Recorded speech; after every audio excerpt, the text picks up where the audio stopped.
Marhuma Nozimani ishi bo'yicha oxirgi bir haftada bo'lgan yangiliklar bo'yicha gaplashamiz. Marhumani onasi Feruz opani tarqalgan videosini ko'rgan bo'lsanglar kerak.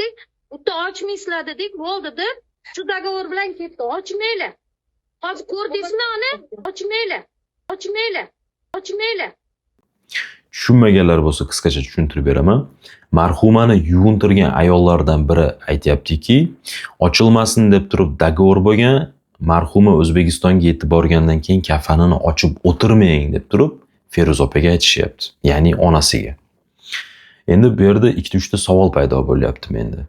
Xo'p, agar dogovor bo'lgan bo'lsa, kim bilan dogovor bo'lgan degan savol paydo bo'lyapti-da, lekin meni taxminim bor, bloger Avaz bilan dogovor bo'lgan. Nimaga? Chunki marhumani O'zbekistonga jo'natishga yordam berayotgan bu bloger Avaz. O'likni yuvintiradigan joy Avazga tegishli. Mana shu 20 ta 30 ta ayolni chaqirgan ham bu bloger Avaz bo'ladi. Demak, bloger Avaz glavniy odamligini hisobga oladigan bo'lsa, bloger Avaz bilan dogovor bo'lgan. Xo'p, birinchi savolga javobni oldik. Endi ikkinchi savol paydo bo'lyapti. Bularda nima haqqi bor? Birovni farzandini o'ligini ustida dogovor qilgani. Agar dogovor qilinish kerak bo'lsa ham, bu marhumani yuvintirgan ayollar bilan emas, marhumani onasi bilan dogovor bo'lish kerak emasmidi?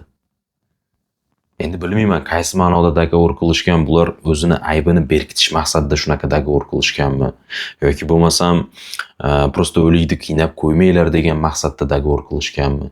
No, qanaqangi maqsad bo'lishidan qat'iy nazar, o'zi siqilib turgan farzandini yo'qotgan onaga qaysi kallasi bilan bu gapni aytishdi, men вообще shokdaman-da, hayronman to'g'risi gap. Chunki tasavvur qilinglar, bitta onani farzandi begona yurtda vafot etyapti. Farzandini o'ligi kelgandan keyin bo'ldi, ko'mib oringlar deb turib qaysi ona aytadi?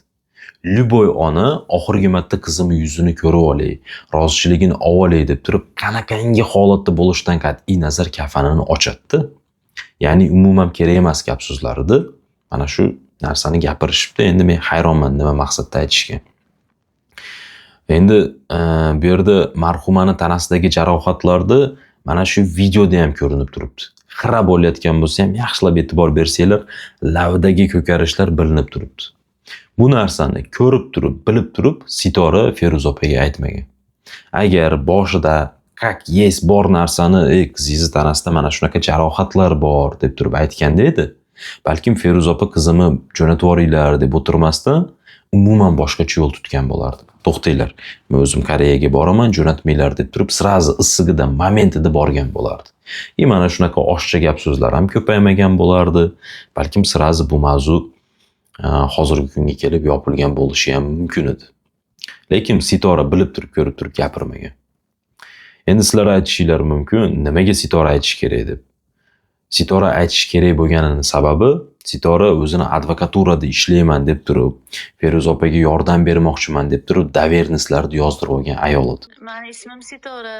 20 yildan beri Koreyadaman, advokaturada ishlayman. Ras telefonda gaplashyaptimi, aloqada bo'lyaptimi, ras ayol kishimi, ko'zi bilan ko'rdimi? Bo'ldi, qaq yes gapirib aytib berish kerak edi. Bo'lmasa umuman yordam berish kerak emas edi. Ras aytmaydigan bo'lsa, nimanidir berkitadigan bo'lsa, aytish kerak emas edi. Endi sizlarda yana savol paydo bo'lishi mumkin.